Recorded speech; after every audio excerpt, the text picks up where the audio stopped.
সময় লাঞ্ছিত হবে, বঞ্চিত হবে।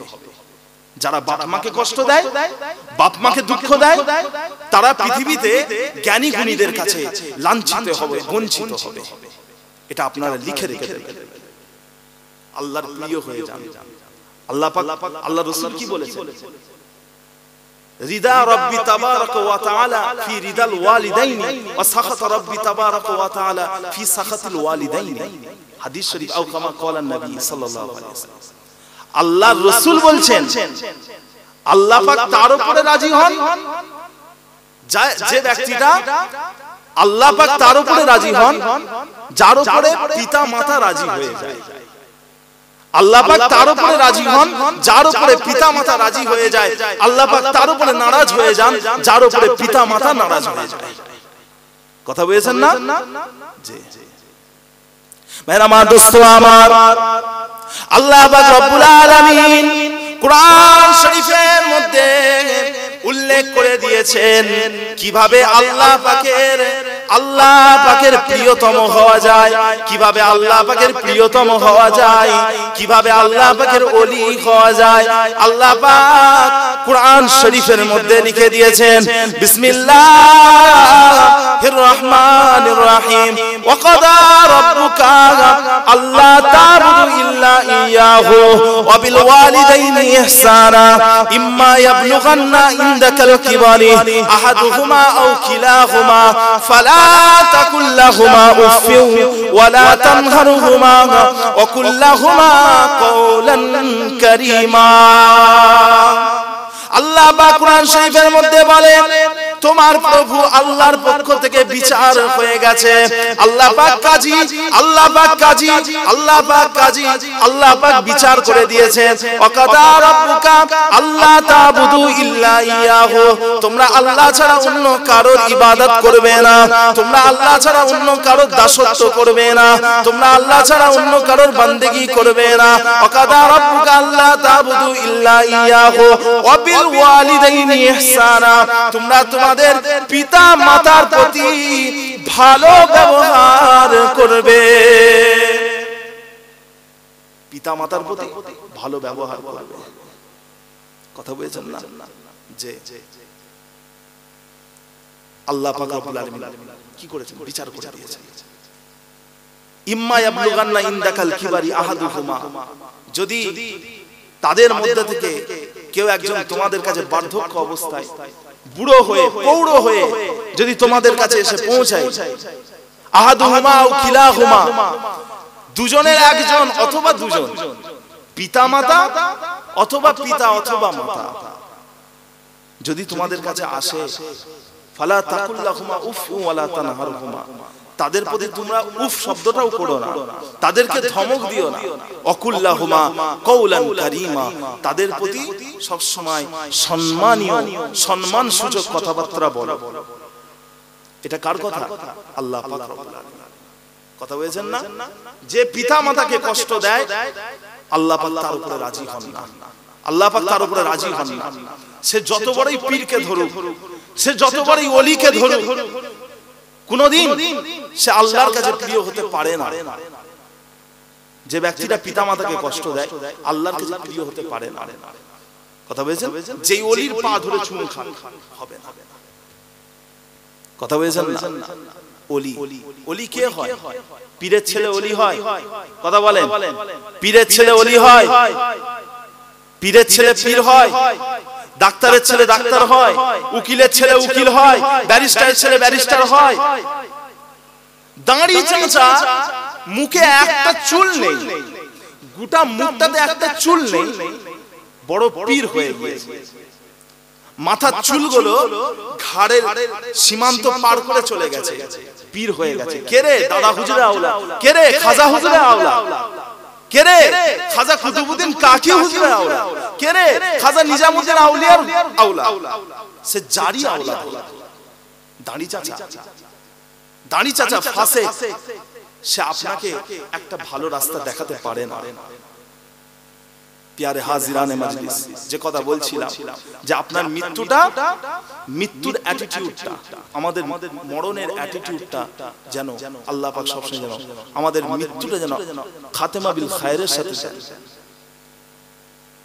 ভাইরা আমার, দোস্ত আমার, বাদশা আলেকজান্ডার, ও ভাইজানেরা, বাদশা আলেকজান্ডার পৃথিবীর বুকে একজনা জালিম বাদশা ছিল, যার নাম হলো আলেকজান্ডার। 32 বছর 8 মাস 10 দিন পৃথিবীতে বেঁচে ছিল। 32 বছর 8 মাস 10 দিন পৃথিবীতে বেঁচে ছিল বাদশা আলেকজান্ডার। পৃথিবীর বুকে দীর্ঘ 12 বছর ধরে পৃথিবীর বুকে অত্যাচার করেছিল। যেই মানুষটাকে সামনে পেত তার গলাটা কেটে দিত, মানুষকে হত্যা করত, পৃথিবীকে জয় করবে বলে মানুষকে হত্যা করত বাদশা আলেকজান্ডার। ও ভাইজানেরা, বাদশা আলেকজান্ডার পৃথিবীর বুকে দীর্ঘ 12 বছর অত্যাচার চালিয়েছিল।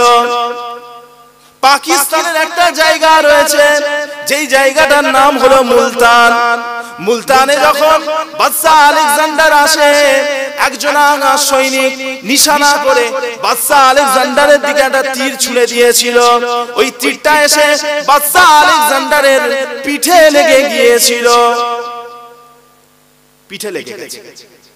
মানুষকে হত্যা করে, একজন তীর ছুঁড়েছে, লেগে গেছে পিঠে, যে লেগে গেছে। বাদশা আলেকজান্ডার এতটাই রেগে গেল যে তার সৈনিকদের হুকুম করলো যে কোন জীবিত চোখ যেন জীবিত না থাকে, কোন জীবিত চোখ যেন জীবিত না থাকে। যাকে সামনে পাবে কি করবে? মারবে। গরু, ছাগল, ভেড়া, সে মানুষের এই যে মাথার যে খুলি, এই খুলির মিনার করেছিল, তার পাশে আবার পশুদের মিনার করেছিল। বাদশা আলেকজান্ডার পিঠে তীর মেরে দিয়েছে, তীরটা বার করে ফেলে দিয়েছে। এবারে বাদশা আলেকজান্ডার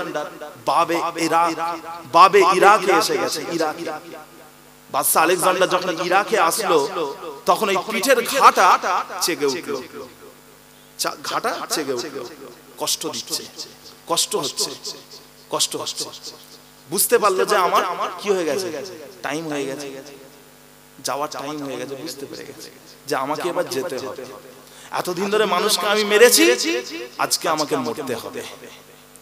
বাদশা আলেকজান্ডার তার সৈন্য সামন্তের দিকে তাকালেন, সকলের উদ্দেশ্যে বললেন, ও আমার সৈনিকেরা, সারাটা জীবন ধরে যা কিছু উপার্জন করেছি, সারাটা জীবন ধরে আমি যা কিছু অর্জন করেছি, আমার ধন দৌলত, আমার সম্পত্তি তোমাদেরকে দিয়ে দেব। তোমাদের মধ্যে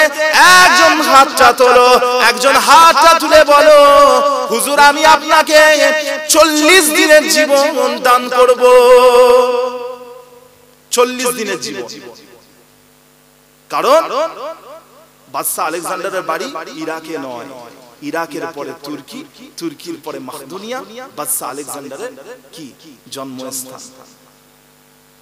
ইরাক, তুর্কি, তারপরে কি মাকদুনিয়া। 40 দিনের রাস্তা। বাদশা আলেকজান্ডার চাইছে যে আমার মৃত্যুটা যেন আমার দেশে হয়, আমার দেশে হয়। কিন্তু কেউ জীবন দিতে পারেনি। মাথাটা হ্যাট করে নিয়েছিল, হুজুর মাফ করবেন, জীবন দিতে পারবো না। কথা বুঝেছেন না? 40 দিনের জীবন আপনাকে দিতে পারবো না। ওয়ালিকুল্লি উম্মাতিন আজাল ফাইজা জা আজালুহুম লা ইস্তাখিরুনা সাআতা ওয়া লা ইস্তাকদিমুন। যার নসিবে যে সময়টা লেখা আছে ওটা পরিবর্তন করা যায় না, ওটা পরিবর্তন করা যায় না, ওখানেই মৃত্যু হবে। আপনার নসিবে, আপনার তকদিরে যদি এক মুঠো ভাত থাকে, এক মুঠো যদি ভাত থাকে, আপনি এই ভাতটা খেয়ে তবেই আপনার মৃত্যুটা হবে। আপনার যে রিজিকটা আল্লাহ পাক বরাদ্দ করে দিয়েছেন, যেই রিজিকটা আল্লাহ বরাদ্দ করে দিয়েছেন, ওই রিজিকটা আপনার খেয়েই তবে মৃত্যুটা হবে, তার আগে কিন্তু মৃত্যু হবে না। সুতরাং আমল করেন। ওয়াজ শুনে শুনে আমরা সব বক্তা। এখানে যারা বসে আছেন আপনারা অনেক বড় বড় বক্তা, বাংলায় যত প্রসিদ্ধ বক্তা রয়েছেন তাদের থেকে আপনারা ভালো ওয়াজ করতে পারবেন আশা করি। বাংলাতে, পশ্চিমবঙ্গ, বাংলাদেশে যত ভালো ভালো বক্তা রয়েছে, প্রসিদ্ধ, যাদের একটু নাম রয়েছে, পরিচয় রয়েছে, আপনারা তাদের থেকে ভালো ওয়াজ করতে পারবেন আমি আশা করি। পারবেন, মাইক ধরিয়ে দিলে আপনারাও পারবেন, কিন্তু আমলদার হতে হবে, আমলদার হতে হবে। ওয়াজ শুনে শুনে আমরা সবাই বক্তা, মাশাআল্লাহ। আমলদার হতে হবে, আমল করে। আল্লাহ পাক যেন আমাদের সকলকে আমলদার মুসলমান, ঈমানদার মুসলমান এবং ইলমদার মুসলমান, ঈমানে কামেল, আমলে কামেল এবং ইলমে কামেল করেন। বলেন আল্লাহুম্মা আমিন। জোরে বলেন না আল্লাহুম্মা আমিন। দুরূদ শরীফ আল্লাহুম্মা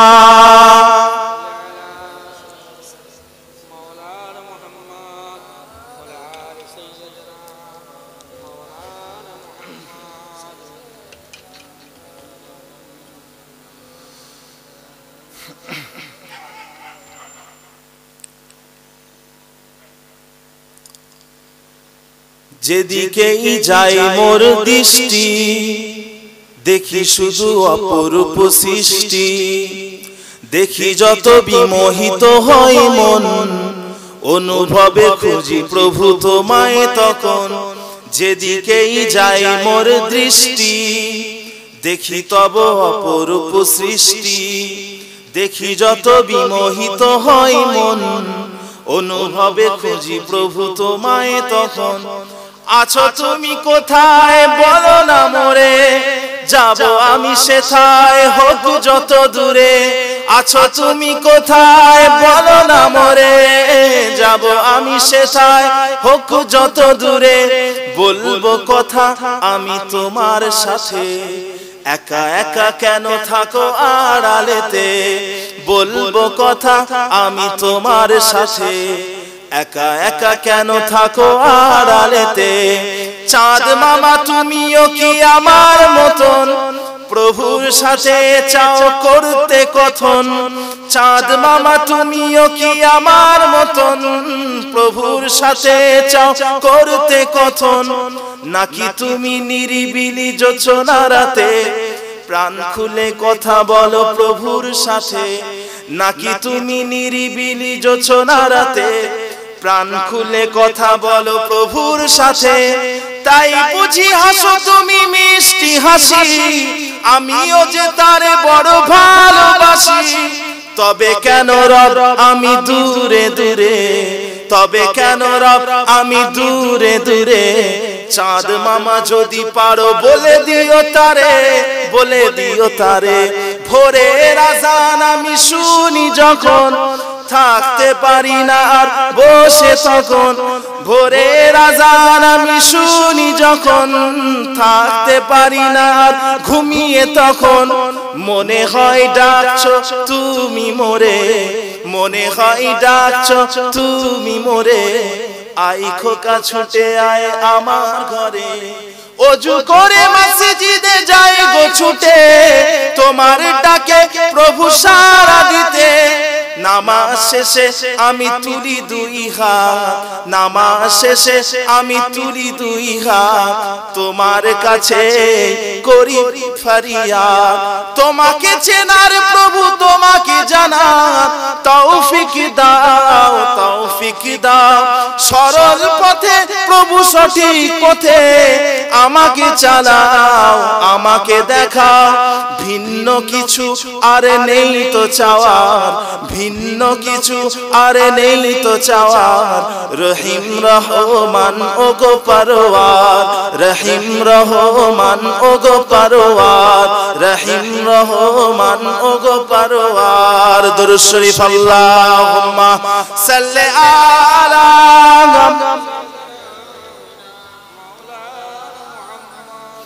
ওয়া আলা আলিহি।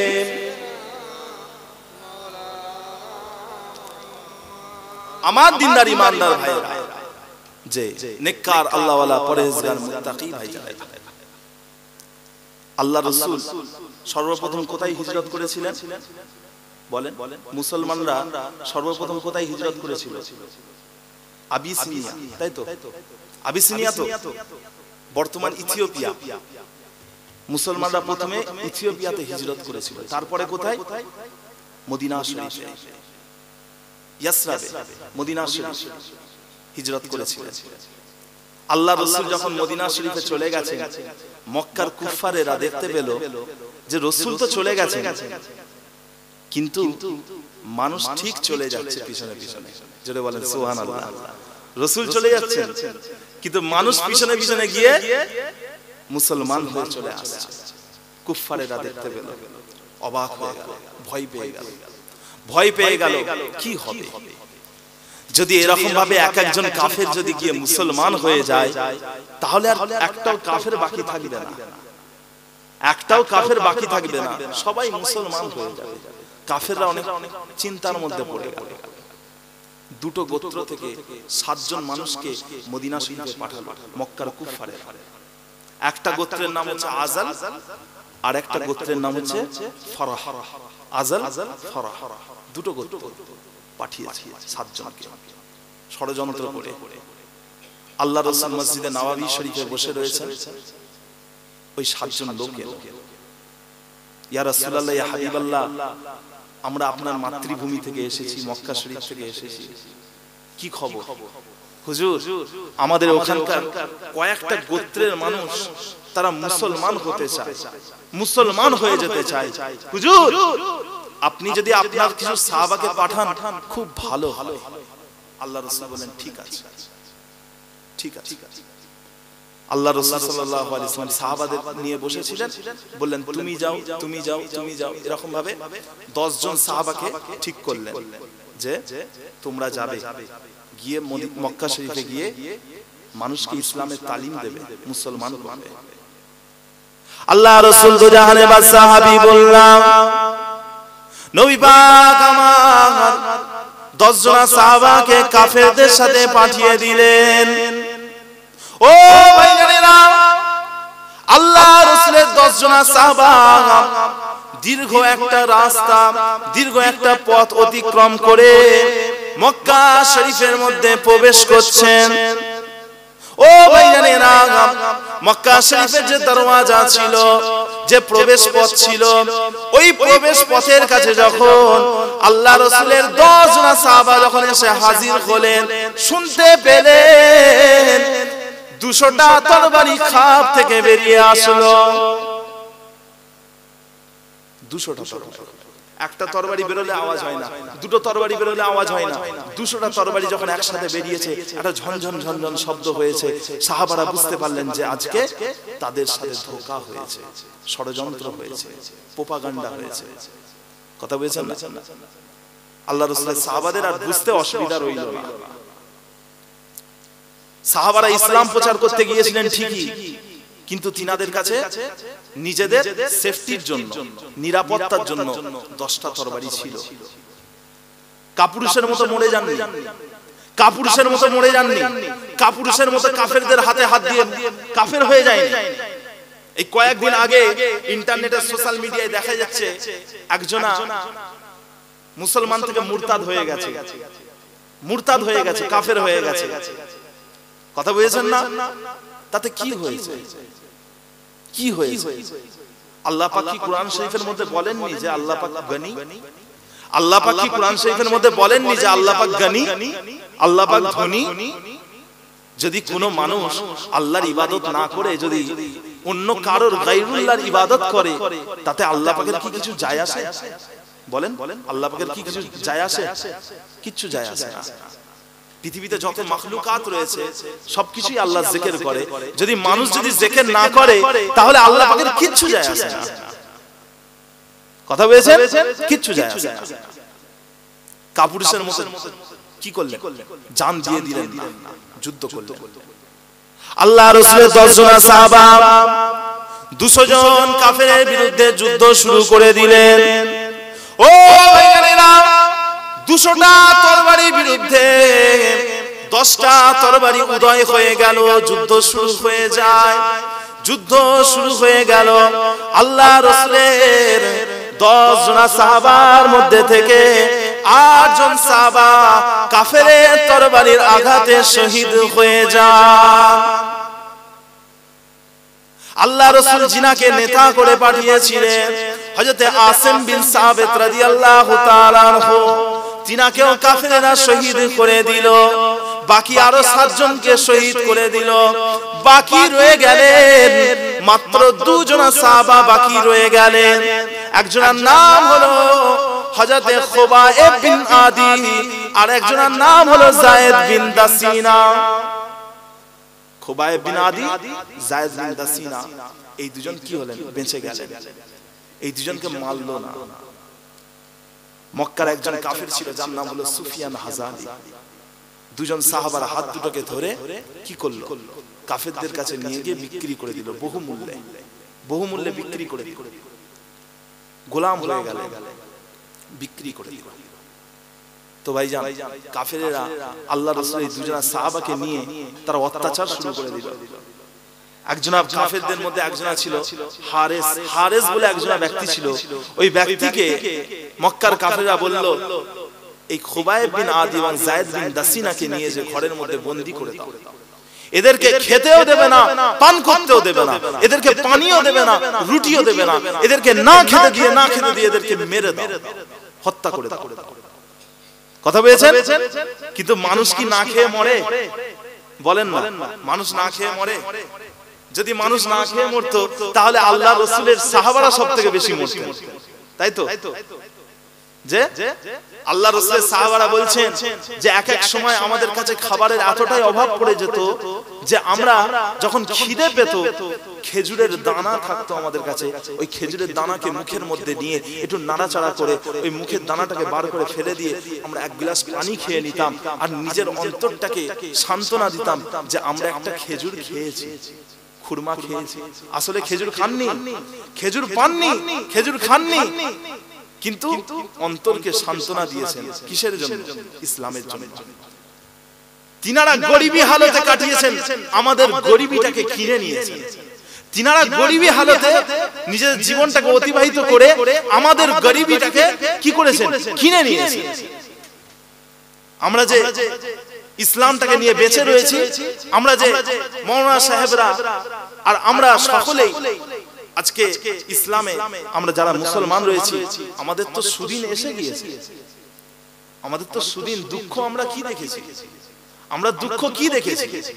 আল্লাহ রাসূল সাল্লাল্লাহু আলাইহি ওয়াসাল্লাম তিনার ইন্তেকালের আগে পর্যন্ত, আল্লাহ রাসূল সাল্লাল্লাহু আলাইহি ওয়াসাল্লাম তিনি ইন্তেকালের আগে কিছু সময় বসে নামাজ পড়তেন, বসে নামাজ পড়তেন কিছু সময়। তবে মানে তাহাজ্জুদের নামাজের কথা বলছি, রাতের নামাজ আল্লাহ রাসূল বসে পড়তেন। তবে যখন 80 রাকাত বাকি থাকতো, 80 রাকাত, 70 থেকে 80 রাকাত যখন বাকি থাকতো, আল্লাহ রাসূল দাঁড়িয়ে পড়তেন। বাকি নামাজটা বসে পড়তেন। 70 থেকে 80 রাকাত নামাজ আল্লাহ রাসূল শেষ জীবনে দাঁড়িয়ে পড়তেন। জোরে বলেন সুবহানাল্লাহ। আমরা কি দুঃখ দেখেছি, কি কষ্ট দেখেছি যে মক্কা থেকে মদিনায় হিজরত করেছেন, পা ফেটে গিয়ে রসানি বেরিয়েছে, পুঁজ বেরিয়েছে, রক্ত বেরিয়েছে। রাসূলের পাক কষ্ট করেছেন, আজকে আমরা তার ফলটা অনুভব করছি, ঠিক কি না? আজকে আমরা তার ফলটা অনুভব করছি। তলা আল বাদরু আলাইনা মিন সানিয়াতিল ওয়াদাই ওয়াজাবা শুকরু আলাইনা মাদা আলিল্লাহি দাই। মদিনা শরীফের বাচ্চা বাচ্চা ছেলেরা মেয়েরা তারা কি করলো? আল্লাহ রাসূলকে সংবর্ধনা দিল। তলা আল বাদরু আলাইনা, আমাদের আকাশে চাঁদের উদয় হয়েছে। জোরে বলেন সুবহানাল্লাহ। আমাদের আকাশে পূর্ণিমার চাঁদের উদয় হয়েছে।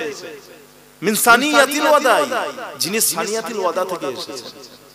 পাহাড়ের মাঝখানে একটা দুর্গম রাস্তা, যে রাস্তা দিয়ে যে যায় সে আর ফিরে আসে না, যে আসে সে আর ফিরে যায় না, যে যায় সে আর ফিরে আসে না, যে আসে সে আর ফিরে যায় না।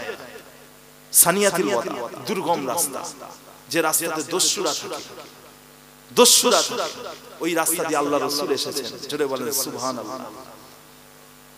আল্লাহ রাসূল সাল্লাল্লাহু আলাইহি ওয়াসাল্লামের সংবর্ধনা।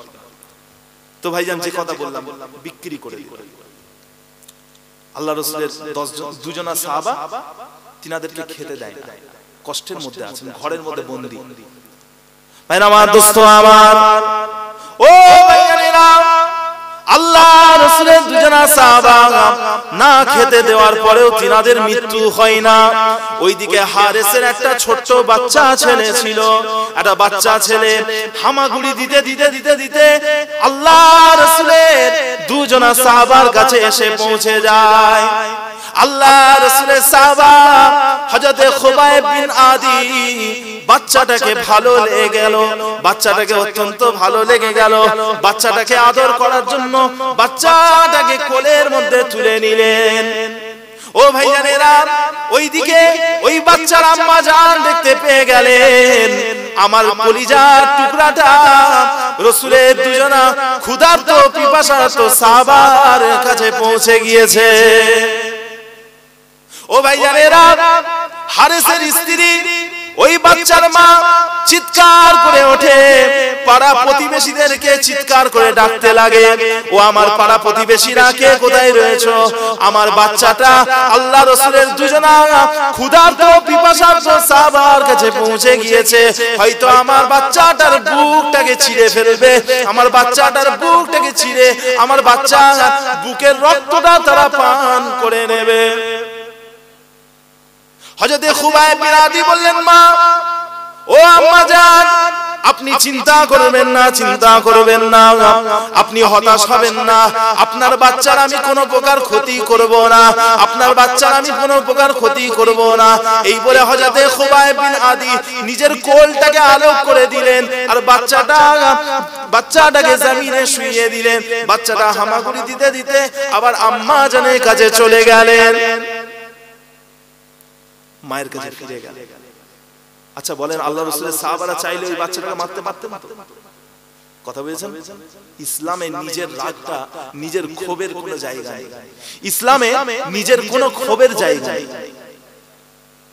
হযরত আলী রাদিয়াল্লাহু তাআলা আনহু যুদ্ধ করছেন, যুদ্ধ করতে করতে একজন কাফেরকে ফেলে দিয়েছে জমিনে, ফেলে দিয়ে তার বুকের উপর বসে পড়েছে, তলোয়ারটাকে নিয়েছেন জবাই করবে বলে, জবাই করবে। এমন অবস্থায় লোকটা মুখ থেকে থুতু নিয়ে হয়তো আলী রাদিয়াল্লাহু তাআলার মুখে থুতু দিয়ে দিয়েছে। ইসলামে নিজের রাগের কোনো জায়গা নেই। ইসলামের জন্য জবাই করা জায়েজ আছে, ইসলামের জন্য জান দেওয়া জায়েজ আছে, ইসলামের জন্য জান নেওয়াও জায়েজ আছে। কথা বলেছেন না? ইসলামের জন্য জান দেওয়া জায়েজ আছে, ইসলামের জন্য জান নেওয়া জায়েজ আছে। নিজের রাগের কোনো জায়গা নেই ইসলাম। হয়তো আলী রাদিয়াল্লাহু আনহু মুখে যখন থুতুটা ফেলে দিয়েছে, হয়তো আলী রাদিয়াল্লাহু তাআলা আনহু তিনি বললেন যে আমি তোকে জবাই করে দিতাম, আমি তোকে জবাই করে দিতাম, তোকে মেরে দিতাম, কিন্তু তুই আমার মুখে থুতু দিলি, এতে আমার রাগ হয়ে গেল, এতে আমার রাগ হয়ে গেল। এখন যদি আমি তোকে জবাই করি, সেটা ইসলামের জন্য নয়, বরং আমার জন্য তোকে আমি জবাই করি। এই বলে তিনি কি করলেন? কাফেরটাকে ছেড়ে দিলেন। ইসলামে নিজের ক্ষোভের কোনো জায়গা নেই, নিজের রাগের কোনো জায়গা নেই। হযরত সালাউদ্দিন আইয়ুবী, আপনারা নাম শুনেছেন, হযরত সালাউদ্দিন আইয়ুবী রাহমাতুল্লাহি আলাইহি, তিনার সময়ে একটা উঁচু পাহাড় ছিল, পাহাড়ের উপরে একটা দুর্গ ছিল, ওই দুর্গটার নাম হচ্ছে কারাক। কি নাম? কারাক। সালাউদ্দিন আইয়ুবী তিনার সময় ওই কারাক পাহাড়ের উপরে ওই একটা বাদশা ছিল যার নাম হচ্ছে রিজনাল। কি নাম? রিজনাল। সালাউদ্দিন আইয়ুবী জামানা ওই পাহাড়ের উপরে ওই দুর্গের মধ্যে বাদশার নাম কি? রিজনাল। যখন এই পাহাড়ের কাছ থেকে কোন হাজী সাহেবদের কাফেলা যেত, তখন কি করতো? ওই হাজী সাহেবদের উপর নানান রকম জুলুম করতো, অত্যাচার করতো। একদিন ওই পাহাড়ের কাছ থেকে কিছু হাজী সাহেব যাচ্ছিল, কিছু হাজী সাহেব হজের জন্য যাচ্ছিলেন, আর ওই রিজনাল ওই হাজী সাহেবদেরকে ধরে বলতে থাকে, ডাকো তোমার মুহাম্মদকে, মুহাম্মদকে ডাকো, মুহাম্মদকে ডাকো, মুহাম্মদকে ডেকে বলো তোমাদেরকে বাঁচাতে।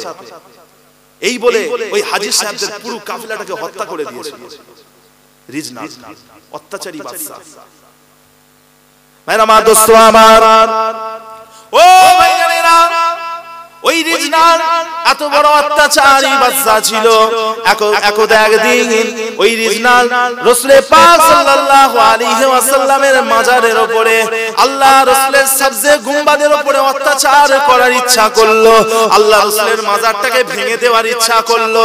ও ভাইজানেরা, দীর্ঘদিন ধরে সমুদ্রের উপর থেকে যাত্রা করে, সমুদ্রের উপর থেকে যাত্রা করে মদিনার বন্দরের কাছে এসে পৌঁছে যায়। মদিনার বন্দরের কাছে যখন মদিনার বন্দরের কাছে এলো, আবহাওয়াটা ভালো ছিল না, ঝড় হলো, আর রিজনাল মদিনা শরীফে পৌঁছাতে পারলো না। রিজনাল মদিনা শরীফে পৌঁছাতে পারলো না, ফিরে এলো। সালাউদ্দিন আইয়ুবী সালাউদ্দিন আইয়ুবী ইসলামের একজন উজ্জ্বল নায়ক।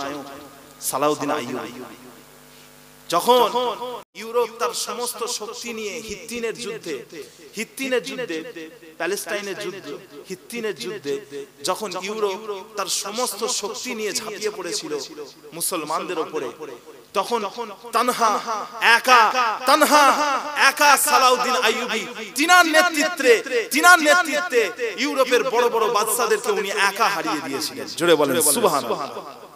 আপনাদের অসুবিধা হচ্ছে? বুঝতে পারছেন যে হয়তো সালাউদ্দিন আইয়ুবী রহমাতুল্লাহ তো রিজনাল ইউরোপের বিরুদ্ধে একা লড়াই করেছিলেন, নেতৃত্ব দিয়েছিলেন একা। যখন বড় বড় রোমান বাদশাদেরকে অ্যারেস্ট করা হলো, যখন তারা হেরে গেল, বড় বড় রোমান বাদশাদেরকে অ্যারেস্ট করা হলো, সালাউদ্দিন আইয়ুবীর দরবারে হাজির করা হলো। 12টা বাদশাকে হাজির করা হয়েছিল, 12 জন, যে ইসলামের জন্য জান নেওয়া যায়, ইসলামের জন্য জান দেওয়া যায়। 12টা বাদশাকে একত্রিত করা হলো। সকলের হাত কিন্তু বাঁধা ছিল, সবার হাত বাঁধা। তার মধ্যে ওই কারা যে পাহাড়ের কথা বলেছিলাম, ওই পাহাড়ের যে দুর্গ ছিল, ওই দুর্গর বাদশা রিজনাল সেও অ্যারেস্ট হয়েছিল। তো সবাইকে বাদশা সালাউদ্দিন আইয়ুবী সবাইকে পানি পান করিয়েছিলেন, সবাইকে পানি দিয়েছিলেন যে আপনারা পানি খান, আপনারা পানি খান, সবাইকে পানি পান করিয়েছিলেন। কিন্তু ওই রিজনালকে কিন্তু পানি পান করান হযরত সালাউদ্দিন আইয়ুবী পানি পান করালেন। ওইদিকে জেরুসালেমের বাদশা, তার নাম হচ্ছে হামফারে, জেরুসালেমের বাদশা হামফারে, সে তার নিজের পানিটা কিছুটা বাকি রেখে, নিজের পানি কিছুটা বাকি রেখে ওই রিজনালকে দিয়েছিল, এলাও পান করো। হয়তো সালাউদ্দিন আইয়ুবী বললেন, এ হামফারে, ওই পানিটা তুমি দিচ্ছ, আমি সালাউদ্দিন আইয়ুবী দিচ্ছি না। পানিটা তুমি দিচ্ছ, আমি সালাউদ্দিন আইয়ুবী এই পানিটা দিচ্ছি না। কারণ ইসলামে একটা নিয়ম রয়েছে, ইসলামে একটা রীতি রয়েছে, যদি কোনো মুসলমান একজনকে পানি পান করায়, এটা হচ্ছে আমানের নিদর্শন, এটা আমানের নিদর্শন। সে তার গায়ে হাত তুলতে পারবে না, সে তার গায়ে হাত তুলতে পারবে না। হয়তো সালাউদ্দিন আইয়ুবী সিংহাসন ছেড়ে দাঁড়িয়ে পড়লেন, রিজনালদের কাছে গেলেন। এ রিজনাল, তুমি কি কলেমা শরীফ পড়বে কি পড়বে না? তুমি মুসলমান হবে কি হবে না? বললেন যে তুমি মুসলমান হয়ে যাও। রিজনাল বলল, না, আমি মুসলমান হব না, আমি মুসলমান হব না। সালাউদ্দিন আইয়ুবী কোমর থেকে তলোয়ারটা বার করলেন, কোমর থেকে তলোয়ারটা বার করলেন, বার করে বললেন যে তোকে মারার জন্য, তোকে হত্যা করার জন্য আমি দুবার ইচ্ছা করেছি, তোকে মারার আমার দুবার ইচ্ছা হয়েছে। একবার হচ্ছে যখন তুই হাজী সাহেবদের কাফেলাটাকে হত্যা করেছিলিস, আর দ্বিতীয়বার যখন তুই আমার রাসূলের মাজারে হামলা করার জন্য গিয়েছিলিস। এই দুবার আমি যখন এই সংবাদ পেয়েছিলাম, তখন তোকে হত্যা করার আমার খুব ইচ্ছা হয়েছিল। আজকে রাসূলের একটা নগণ্য গোলাম, রাসূলের একটা আদনা গোলাম, রাসূলের আদনা গোলাম, নগণ্য গোলাম আমার উপরে ফরজ হয়ে গেছে, আমার উপরে ফরজ হয়ে গেছে। তোকে হত্যা করাটা, তোকে কতল করাটা আমার উপরে ওয়াজিব হয়ে গেছে, ফরজ হয়ে গেছে। সালাউদ্দিন আইয়ুবী তলোয়ারটা তুললেন, সপাটে মারলেন, রিজনালদের গলাটা উড়ে গেল, পেছনের চামড়াটা বাকি ছিল, মাথাটা পেছনের দিকে ঝুলে গেল। সমস্ত বাদশারা ভয়ে থরথর করে কেঁপে উঠল। এই সিনটা দেখে, এই দৃশ্যটা দেখে সমস্ত বাদশারা থরথর করে কেঁপে উঠল। সালাউদ্দিন আইয়ুবী বললেন, আপনারা ভয় পাবেন না, আপনাদেরকে আমি হত্যা করব না, আপনাদেরকে আমি হত্যা করব না। ইসলামে বাদশার সাথে বাদশার মতোই আচরণ করা হয়, ইসলামে রাজার সাথে রাজার মতোই আচরণ করা হয়। কিন্তু এই রিজনাল এ অনেক বাড়াবাড়ি করেছে, এই জন্য আজকে একে আমি হত্যা করলাম। ইসলামের জন্য জান দেওয়াও যায়, ইসলামের জন্য জান নেওয়াও যায়। ভাইরা আমার, দোস্ত আমার, ও ভাইরা, মক্কার কাফিররা চারিদিকে ঘোষণা করে দিল, আল্লাহ রাসূলের 10 জন সাহাবার মধ্যে যে দুজনা সাহাবা বেঁচে গিয়েছিলেন, ওই দুজনা সাহাবা না খেতে পেয়ে তিনাদের মওত হয় না। ও ভাইজানেরা, মক্কার কাফেরেরা ঘোষণা করে দিল, ও আমার প্রতিবেশী কাফেরেরা, ও আমার প্রতিবেশী কাফেরেরা, তোমরা যে যেখানে রয়েছো চলে আসো, আমরা অমুক দিনে অমুক তারিখে অমুক জায়গায় আল্লাহ রাসূলের দুজনা সাহাবাকে ফাঁসিতে ঝুলিয়ে মেরে দেব, তাদের দুজনকে শুলে চড়িয়ে হত্যা করে দেওয়া হবে। চারিদিকে ঘোষণা হয়ে গেল। মক্কার পাশে আরো যত কাফেররা ছিল, যাদের রাসূলের প্রতি হিংসা ছিল, যারা রাসূলের উপরে রেগেছিল, তারা চলে আসলো রাসূলের সাহাবাদের মওত দেখবে বলে, রাসূলের সাহাবাদের মৃত্যু দেখবে বলে তারা ছুটে চলে আসলো। আল্লাহ রাসূলের দুজন সাহাবার শরীরে কোনো ক্ষমতা নাই, শরীরে রক্ত চলাচল বন্ধ হয়ে গিয়েছে, জিভে কোনো পানি বাকি নাই, শরীরে কোনো শক্তি নাই, একমাত্র জবানে আল্লাহ আল্লাহ আল্লাহ আল্লাহ এই জিকিরটা বাকি রয়ে গিয়েছে, এই জিকিরটা বাকি রয়ে গিয়েছে। ও ভাইজানেরা, মক্কার কাফেরেরা আল্লাহ রাসূলের দুজন সাহাবার জামার কলারটাকে ধরে, জামাটাকে ধরে টানতে টানতে টানতে টানতে ফাঁসির মঞ্চের কাছে নিয়ে এসে হাজির করে দিল। ফাঁসির মঞ্চের কাছে নিয়ে এসে হাজির করা হলো। ও ভাইজানেরা, আল্লাহ রাসূলের দুজনা সাহাবাকে, আল্লাহ রাসূলের দুজনা সাহাবাকে হত্যার জন্য হাজির করা হলো। আল্লাহ রাসূলের দুজনা সাহাবাকে একজনা কুরাইশদের মধ্যে একজনা এসে বলতে লাগে, ও খুবাইব বিন আদি, ও যায়েদ বিন দাসিনা, যদি তোমরা একটা কাজ করো, একটা কাজ যদি তোমরা করো, তোমাদের জীবনের ভিক্ষা দিয়ে দেওয়া হবে। একটা কাজ করলে তোমাদের জীবনটাকে ভিক্ষা দিয়ে দেব। মুরতাদ হয়ে যাও, মুরতাদ হয়ে যাও, তোমরা ইসলাম থেকে কি হয়, খারিজ হয়ে যাও। কিছু বলছেন? যে আমি এটা শেষ করি ইনশাআল্লাহ। তোমরা যদি মুরতাদ হয়ে যাও, ইসলাম থেকে খারিজ হয়ে যাও, তাহলে তোমাদের জীবনটাকে ভিক্ষা দেওয়া হবে। আল্লাহ রাসূলের দুজন সাহাবা বলেন, না, আমরা ইসলামকে ছাড়তে রাজি নই। ঠিক আছে, তাহলে ফাঁসির জন্য প্রস্তুত হয়ে যাও। হযরত খুবাইব বিন আদি এবং যায়েদ বিন দাসিনাকে বলা হলো যে তোমরা ফাঁসির জন্য প্রস্তুত। তোমাদের কি জীবনের কোনো শেষ ইচ্ছা আছে? তোমাদের কি জীবনের কোনো শেষ ইচ্ছা আছে? হযরত খুবাইব বিন আদি এবং যায়েদ বিন দাসিনা বললেন যে জীবনের শেষবারের মতো দুরাকাত নামাজ পড়তে চাই, দুরাকাত নামাজ পড়তে দাও। ঠিক আছে। হযরত খুবাইব বিন আদি, যায়েদ বিন দাসিনা নামাজের জন্য দাঁড়িয়ে গেলেন। আল্লাহু আকবার বলে দাঁড়িয়ে গেলেন। সূরা ফাতিহা পড়লেন। সূরা ফাতিহার সাথে একটা সূরা মিলিয়ে পড়তে হয়। জীবনের শেষ নামাজ, আর জীবনে নামাজ পড়তে পারবেন না, আর জীবনে রাসূলকে দেখতে পাবেন না, আর জীবনে সাহাবাদের সাথে আনন্দ করতে পারবেন না, আর রাসূলের কাছে গিয়ে কথা বলতে পারবেন না, আর রাসূলের মুখটা দেখতে পাবেন না। জীবনের শেষ নামাজ পড়ছেন, জীবনে আর কোনোদিন নামাজ পড়তে পারবেন না। হযরত খুবাইব বিন আদি নামাজে দাঁড়িয়ে গেলেন। সূরা ফাতিহার সাথে একটা সূরা মিলিয়ে পড়তে হয়। হযরত খুবাইব বিন আদি এবং যায়েদ বিন দাসিনা যে সূরাটা মিলিয়ে পড়লেন, সূরাটা অনেকটা লম্বা হয়ে গেল, সূরাটা অনেকটা লম্বা হয়ে গেল। রুকুতে গেলেন, রুকুতে গিয়ে দীর্ঘ সময় ধরে রুকু করছেন। আল্লাহর ইশকে ফানা হয়ে গিয়েছেন, রাসূলের ইশকে ফানা হয়ে গেছেন, ফানা ফিল্লাহ হয়ে গেছেন, ফানা ফির রাসূল হয়ে গেছেন, ফানা ফিল্লাহ হয়ে গেছেন, ফানা ফির রাসূল হয়ে গেছেন। চোখ দিয়ে টপ টপ টপ টপ করে পানি ঝরে পড়ে, চোখ দিয়ে টপ টপ টপ টপ করে পানি ঝরে পড়ে। সিজদায় চলে গেছেন, আল্লাহর ইশকে ফানা হয়ে গেছেন, রাসূলের ইশকে ফানা হয়ে গেছেন। চোখ দিয়ে টপ টপ টপ টপ করে পানি ঝরে। আল্লাহ রাসূলের দুজন সাহাবা জীবনের শেষ নামাজ পড়ছেন। নামাজটা একটু লম্বা হয়ে গেল, নামাজটা একটু বড় হয়ে গেল। দ্বিতীয় রাকাতে দাঁড়ালেন, সূরা ফাতিহা পড়লেন। সূরা ফাতিহার সাথে আরেকটা সূরা মিলিয়ে পড়তে হয়। ওই সূরাটা এতটাই লম্বা হয়ে গেল যে নামাজটা অনেকটা দীর্ঘ হয়ে গেল।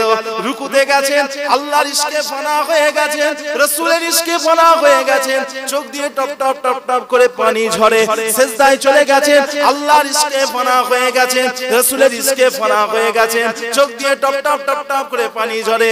এরকম ভাবে যখন আত্তাহিয়াতুতে বসলেন, তখন হযরতে খুবাইব বিন আদির মনে পড়ে গেল, তখন খুবাইব বিন আদির মনে পড়ে গেল, আজকে তো আমাদের জীবনের অবসান ঘটে যাবে, আজকে তো আমাদের জীবনের অবসান হয়ে যাবে, আর জীবনে রাসূলকে দেখতে পাবো না, আর জীবনে কোরআন পড়তে পারবো না, আর জীবনে সাহাবাদের সাথে দেখা হবে না। হযরতে খুবাইব বিন আদি তিনার মনে পড়ে গেল, আজকে আমাদের ফাঁসি হবে, আজকে আমাদের জীবনের অবসান হবে। হযরতে খুবাইব বিন আদি তিনি চিন্তা করলেন, যদি আমাদের নামাজটা যদি এত লম্বা হয়ে যায়, আমাদের নামাজটা যদি দীর্ঘ হয়ে যায়, কাফেরের বাচ্চারা মনে করবে, কাফেরের বাচ্চারা মনে করবে আল্লাহ রাসূলের সাহাবারা পৃথিবীতে একটু বেশি বাঁচার জন্য, পৃথিবীতে একটু বেশি নিঃশ্বাস প্রশ্বাস নেওয়ার জন্য আল্লাহ রাসূলের সাহাবারা তারা তাদের নামাজটাকে লম্বা করছে। কাফেররা মনে করবে এরা একটু বেশি বাঁচবে বলে নামাজটাকে বড় করছে, কিন্তু আসলেই কি তাই? জীবনের শেষ নামাজটাকে ছেড়ে দিলেন, আসসালামু আলাইকুম ওয়া রাহমাতুল্লাহ, আসসালামু আলাইকুম ওয়া রাহমাতুল্লাহ, সালাম ফিরে দিলেন। তিনার সালামের জবাব কেউ দিক আর নাই দিক, কাফেরদের হাতে তলবারিগুলো পাথরগুলো তারা সালামের জবাব দিয়েছিল। যদি বলেন সুবহানাল্লাহ। মানুষ কাফের হয়, কিন্তু আল্লাহ পাকের 18,000 মাখলুকাত সবাই আল্লাহর জিকির করে। ওয়াসিম রেজভী যদি আল্লাহর জিকির না করে, যদি মুরতাদ হয়ে যায়, তাতে আল্লাহ পাকের কিচ্ছু যায় আসে না। কথা বুঝলেন না? আর হাজার হাজার মানুষ মুসলমান হচ্ছে প্রতিদিন, আমরা সেটার খবর পাচ্ছি। কথা বুঝেছেন না? হাজার হাজার মানুষ মুসলমান হচ্ছে প্রত্যেকদিন, ওই একটা ওয়াসিম রেজভী চলে গেল, মুরতাদ হয়ে গেল, কাফের হয়ে গেল, এতে কিচ্ছু যায় আসে না আল্লাহ পাকের, কিচ্ছু যায় আসে না। যে নিজের ক্ষতি করেছে। তো ভাইজান, ফাঁসির সময় হয়ে গেল। হযরত খুবাইব বিন আদি এবং যায়েদ বিন দাসিনার হাত দুটোকে বেঁধে দেওয়া হয়েছে। হাদিস শরীফের মধ্যে পাওয়া যায়, অবাদাতির রিমাহু ওয়াসসুয়ুফু তানহাসু লাহমাহু ওয়া হুনা ইকতারাবা আহাদুজ যুআমাউ মিন কুরাইশ আতুহিব্বু আন্না মুহাম্মাদান মাকানাকা ওয়া আনতা সালিমুন মুআফাউন ফি আহলিকা। وهنا انتفض خبيب رضي الله تعالى عنه كالإعصار والصاهي، والله ما أحب أني في أهلي وولدي معي عافية الدنيا ونعيمها ويصاب رسول الله صلى الله عليه وسلم بشوكة হযরত খুবাইব বিন আদি তিনাদেরকে বেঁধে দেওয়া হয়েছে। একের পর এক পাথর, একের পর এক ছুরি, একের পর এক তীর, একের পর এক তলবারি এসে তিনাদের দেহের গোশতগুলোকে ঠিকরে ঠিকরে ফেলে দিচ্ছিল, দেহের গোশতগুলো ঠিকরে ঠিকরে পড়ে যাচ্ছে। তখন একজন কুরাইশদের মধ্যে একজন, রাসূলের বংশ কুরাইশ, একজন, তাব্বাত ইয়াদা আবি লাহাব ওয়া তাব, আল্লাহ পাক বলেছেন আবু লাহাবের হাত দুটো ধ্বংস হোক, আবু লাহাবও যেন ধ্বংস হোক। আল্লাহ পাক বললেন আবু লাহাব ধ্বংস, আবু লাহাবের দুটো হাত ধ্বংস হোক। আল্লাহ পাক আবু লাহাবকে কি করলেন? লানত করলেন। কথা বুঝেছেন? কে ছিলেন? বলে চাচা, চাচা ছিলেন, জি চাচা। আল্লাহ পাক চাচা দেখবেন না। কথা বুঝেছেন না? আইয়ুকুম আহসানু আমালা, তোমাদের মধ্যে থেকে কার আমলটা সবথেকে উত্তম আমি সেটা দেখব। কথা বুঝেছেন? আমল দেখবেন, সাদা কালো দেখবেন না, সাদা কালো দেখবেন না, সাদা চামড়া কালো চামড়া, কার কত ভালো পেশি রয়েছে, কার কত মোটা পেশি রয়েছে, বাইসেপ রয়েছে, কার কত পেটে কটা প্যাক রয়েছে, কে কত হ্যান্ডসাম, দেখতে যাবেন না। কথা বুঝেছেন না? দেখতে যাবেন না। আল্লাহ পাক দেখবেন আমল, কতটা আমল করেছে এটা দেখবেন। আল্লাহ পাক যেন আমাদের সকলকে আমলদার করেন। বলেন আল্লাহুম্মা আমিন। জোরে বলেন না আল্লাহুম্মা আমিন। আপনাদের মুখে আমি কিন্তু আওয়াজ পাচ্ছি না, জোরে বলেন না আল্লাহুম্মা আমিন। প্যারে হাজিরানে মাজলিস, যে কথা বলছিলাম, একজন কুরাইশ ব্যক্তি এসে কি বলল? আতুহিব্বু আন্না মুহাম্মাদান মাকানাকা ওয়া আনতা সালিমুন মুআফাউন ফি আহলিকা। তুমি কি এটা পছন্দ করবে হে খুবাইব বিন আদি? তুমি কি এটা ভালোবাসবে যে তোমার জায়গায় রাসূলুল্লাহ সাল্লাল্লাহু আলাইহি ওয়াসাল্লামকে নিয়ে এসে হাজির করি? আপনার সামনে যদি কেউ বলে ছেলে তুই কি এটা পছন্দ করবি, তোর বাপকে একটা সেঁটে চড় মারবো, ছেলেকে যদি বলে যে তোর বাপকে একটা সেঁটে চড় মারবো, ছেলের পছন্দ হবে? কথাটা ভালো লাগবে? মারুক আর নাই মারুক, কথাটা ভালো লাগবে? এক ভক্সিন দিয়ে দেবে, মুখে এক ঘুষি। আমার বাপের সম্পর্কে এরকম কথা, কথা বুঝলেন না? হযরতে আবু সুফিয়ান রাদিয়াল্লাহু তাআলা আনহু তিনি বলছেন, আল্লাহি মা রাআইতু আহাদান ইউহিব্বু আহাদান কামা ইউহিব্বু আসহাবু মুহাম্মাদিন মুহাম্মাদা। বাপ ছেলের কি সম্পর্ক, মা ছেলের কি সম্পর্ক, আল্লাহ রাসূলের সাথে আল্লাহ রাসূলের সাহাবাদের যে সম্পর্ক ছিল, ওই সম্পর্ক পৃথিবীতে কোথাও নেই, পৃথিবীতে কোথাও নেই। আল্লাহ রাসূলের সাথে যিনা সাহাবাদের যে সম্পর্ক ছিল, পৃথিবীতে কোথাও নেই। এটা হযরত আবু সুফিয়ান রাদিয়াল্লাহু তাআলা বলেছেন। তো ভাইজান, যখন বলা হয়েছে যে তোমাদের জায়গায় রাসূলকে নিয়ে এসে যদি দাঁড় করায় কেমন লাগবে? তীর সহ্য করেছেন, পাথর সহ্য করেছেন, ছুরি সহ্য করেছেন, তরবারি সহ্য করেছেন, ওই কথাটা সহ্য করতে পারলেন না। হযরত খুবাইব বিন আদি, জুড়ে বলেন সুবহানাল্লাহ। শরীরে বল ছিল না, শক্তি ছিল না, চিৎকার করে উঠলেন, চিৎকার করে উঠলেন।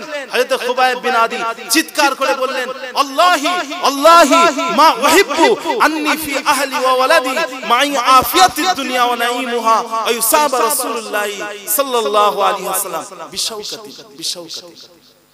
আল্লাহর কসম, আল্লাহর কসম খেয়ে বলি, আল্লাহর কসম খেয়ে বলি, আমাকে যদি পৃথিবীর, আমাকে যদি আমার পরিবারের কাছে পৌঁছে দেওয়া হয়, আমাকে যদি আমার বাচ্চার কাছে পৌঁছে দেওয়া হয়, আমাকে যদি আমার পৃথিবীর সমস্ত যে পৃথিবীর উপভোগ করা জিনিস আছে, সুবিধা, পৃথিবীর যা কিছু সুবিধা রয়েছে, এই সুবিধা যদি আমার কাছে দিয়ে দেওয়া হয়, পৃথিবীর সমস্ত সম্পদ যদি আমার কাছে দেওয়া হয়, এই শর্তে যে রাসূলকে একটা কাঁটা মারা হবে, রাসূলকে একটা কাঁটা মারবো আর তোমাকে সব সম্পদ সম্পত্তি দেওয়া হবে, আমি চাইবো না যে রাসূলকে একটা কাঁটা মারা হোক।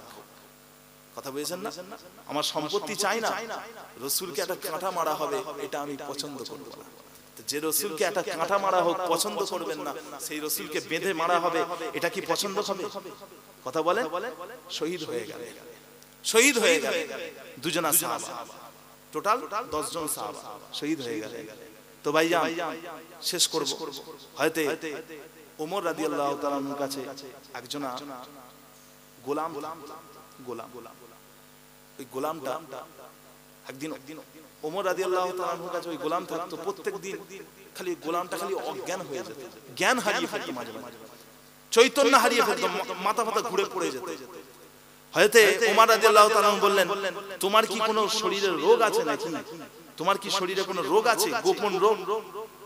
সঙ্গে সঙ্গে লোকটা বলেছিল, ওই গোলামটা বলেছিল, হুজুর আমার শরীরে কোনো রোগ নাই, তবে হযরত খুবাইব বিন আদি এবং যায়েদ বিন দাসিনাকে যখন হত্যা করা হচ্ছিল, তখন আমি ওই জায়গাতে আমি উপস্থিত ছিলাম, তিনাদেরকে যখন মারা হচ্ছিল তখন আমি সচক্ষে ওই জিনিসটা দেখেছি, আর আমার যখনই এটা খেয়াল হয়, মনে পড়ে যায়, তখনই আমি অজ্ঞান হয়ে যাই। এতটাই নির্মম ভাবে, এতটাই কষ্ট দিয়ে ওনাদের দুজনকে হত্যা করা হয়েছিল। কথা বুঝেছেন না? ইসলামের জন্য শেষ বাজিটা তিনারা ধরেছেন, ইসলামের জন্য জীবনের শেষ নিঃশ্বাস অবধি লড়ে গেছেন। এটা হলো ইসলাম, এটা হলো আল্লাহর প্রতি ভালোবাসা, রাসূলের প্রতি ভালোবাসা। জীবনের শেষ নিঃশ্বাস অবধি ইসলামকে ধরে রেখেছিলেন, শেষ বাজিটাও তিনারা লড়েছেন। আল্লাহ পাক যেন আমাদের সকলকে ইসলামের উপর কায়েম রাখেন। বলেন আল্লাহুম্মা আমিন, জোরে বলেন আল্লাহুম্মা আমিন। দরুদ শরীফ আল্লাহুম্মা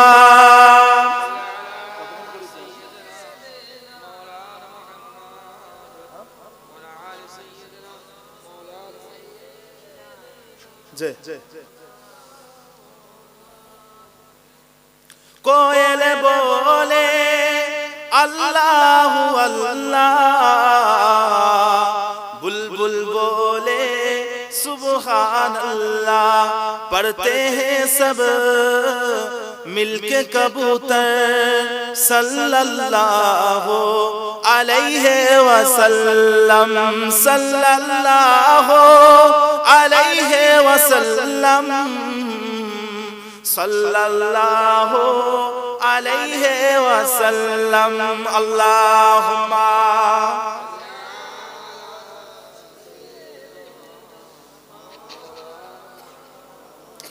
व अला आले, बुलबुल बोले सुबहान अल्लाह, पढ़ते हैं सब मिलके कबूतर सल्लल्लाहु अलैहि वसल्लम, सल्लल्लाहु अलैहि वसल्लम, सल्लल्लाहु अलैहि वसल्लम, सल्लल्लाहु अलैहि वसल्लम। अल्लाहुम्मा व अला आले, बुलबुल बोले सुबहान अल्लाह, पढ़ते हैं सब मिलके कबूतर सल्लल्लाहु अलैहि वसल्लम, सल्लल्लाहु अलैहि वसल्लम, सल्लल्लाहु अलैहि वसल्लम। मेरे सरकार का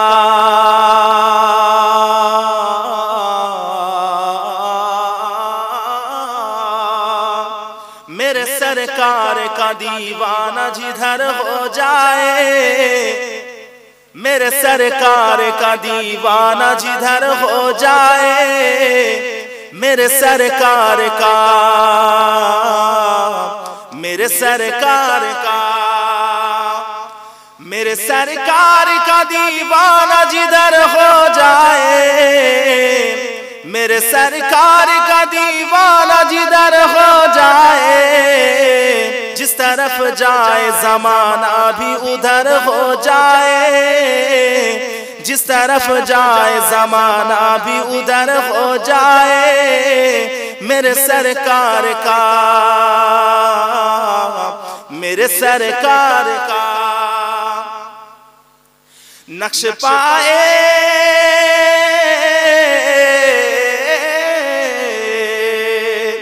नक्श पाए शाह कौनैन पे जन्नत कुर्बान, नक्श पाए शाह कौनैन पे जन्नत कुर्बान।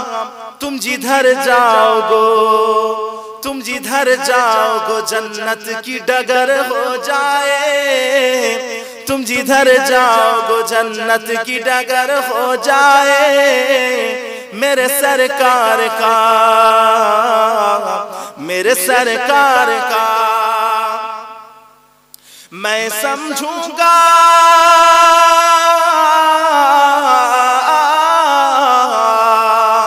मैं समझूंगा कि जन्नत का मुसाफिर हूँ मैं समझूंगा कि जन्नत का मुसाफिर हूँ मेरे किस्मत में जो तैबा का सफर हो जाए, मेरे किस्मत में जो तैबा का सफर हो जाए, मेरे सरकार का दीवाना जिधर हो जाए, मेरे सरकार का मेरे सरकार का अल्लाहुम्मा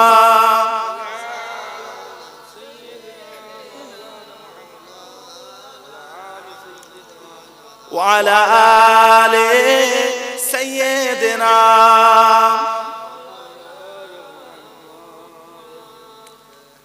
माशाअल्लाह, আল্লাহ পাক আজকের মাহফিলকে কবুল করেন, বলেন আল্লাহুম্মা আমিন।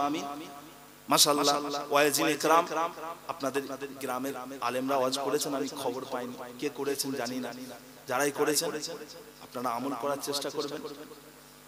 আল্লাহ পাক বলেন ফাযাক্কির ইন্না ফাতিয যিকর, কোরআন শরীফে বলছেন তোমরা ওয়াজ করো যাতে ওয়াজের মাধ্যমে ফায়দা হয়, ওয়াজের মাধ্যমে যাতে মানুষ উপকৃত হয়। আল্লাহ পাকের হুকুম, ওয়াজ করার দায়িত্ব আপনাদের সবার ওয়াজ করার দায়িত্ব প্রত্যেকটা মুসলমানের উপর। যার কাছে কোরআনের একটা আয়াতের জ্ঞান আছে সেই জ্ঞানটা মানুষের কাছে পৌঁছে দেওয়াটা আপনাদের দায়িত্ব। আল্লাহ রাসূল বলেন ইজা মাতাল ইনসানু ইনকাতা আনহু আমালুহু ইল্লা সালাসাতি আকসাম, সাদাকাতুন জারিয়াতিন আও ইলমিন ইনতাফাউ বিহি আও ওয়ালাদিন সালিহিন ইয়াদউ লাহু। আল্লাহ রাসূল বলছেন মানুষ মরে গেলে মিটে যায় না, কবরে ঢুকে গেছে মিটে গেল, অত সোজা নয়। আল্লাহ রাসূল বলছেন মানুষ মরে গেলে তিনটে আমল বাকি থাকে, ফায়দা পায়। তিনটে জিনিসের ফায়দা কবরের ভিতর থেকে পাবে। একটা হলো সাদাকাতুন জারিয়াতিন, সাদকায়ে জারিয়া। হযরত আয়েশা সিদ্দিকা রাদিয়াল্লাহু তাআলা আনহা, আমাদের সকলের কে আম্মা জান উম্মাহাতুল মুমিনিন হযরত আয়েশা সিদ্দিকা রাদিয়াল্লাহু তাআলা আনহা, আল্লাহর রাসূল কি নাম দিয়েছিলেন? হুমায়রা, অর্থাৎ লাল টুকটুকে। ওনার হুজরা মুবারকের মধ্যে আল্লাহর রাসূল প্রবেশ করলেন, দেখছেন আল্লাহর রাসূলের হুমায়রা কিছু স্বর্ণ মুদ্রাকে দিয়ে, দিরহামকে নিয়ে পানি দিয়ে ধৌত করছে, পানি দিয়ে ধৌত করছে। আল্লাহ রাসূল বলেন হুমায়রা কি হলো, তুমি এরকম করছো কেন? তুমি এই দিরহামগুলোকে পানি দিয়ে ধুচ্ছো কেন? হয়তো আয়েশা সিদ্দিকা রাদিয়াল্লাহু তাআলা বলেছিলেন যে হুজুর আপনার পাক জবান থেকেই তো আমি শুনেছি যে যদি কোনো মানুষকে সাদকায়ে জারিয়া করার উদ্দেশ্যে কোন মিসকিনকে যদি পয়সা দিতে চায়, সেই পয়সাটা ওই মিসকিনের হাতে, ওই গরিবের হাতে পৌঁছানোর আগে আল্লাহ পাকের কুদরতি হাতে পৌঁছে যায়। জোরে হবে না সুবহানাল্লাহ? যে এই জন্য আমি কি করছি, দিরহামগুলোকে ধৌত করছি। দেখবেন এটা থেকে যেন আমার মাসলা বার করে ফেলেন না। কথা বুঝেছেন? আল্লাহ পাকের হাত আছে, পা আছে। আহলে হাদিস, আহলে হাদিসে কি বলে? আল্লাহ পাকের হাত আছে। বাংলাদেশে একজন বলেছে আমাদের গুনাহ সম্পর্কে হয়, আল্লাহ পাকের হাত আছে, পা আছে। নাউজুবিল্লাহ। কথা বুঝেছেন না? কুদরতি হাত, কুদরতি পা। আল্লাহ পাক যেন আমাদের সকলকে ঈমানদার করে। 2 নম্বর হলো আও ইলমিন ইনতাফাউ বিহি, এমন একটা জ্ঞান দেওয়া যার দ্বারা মানুষ উপকৃত হয়। কোরআনের জ্ঞান দেওয়া, হাদিসের জ্ঞান দেওয়া, কবরের ভিতর থেকে পাবে। 3 নম্বর হলো আও আলাদিন সালিহিন ইয়াদউ লাহু, নেক সন্তান যে বাপ মায়ের জন্য দোয়া চাইবে, যার জন্মদাতার জন্য দোয়া চাইবে, সেই দোয়াটা কবরের ভিতর থেকে পাবে।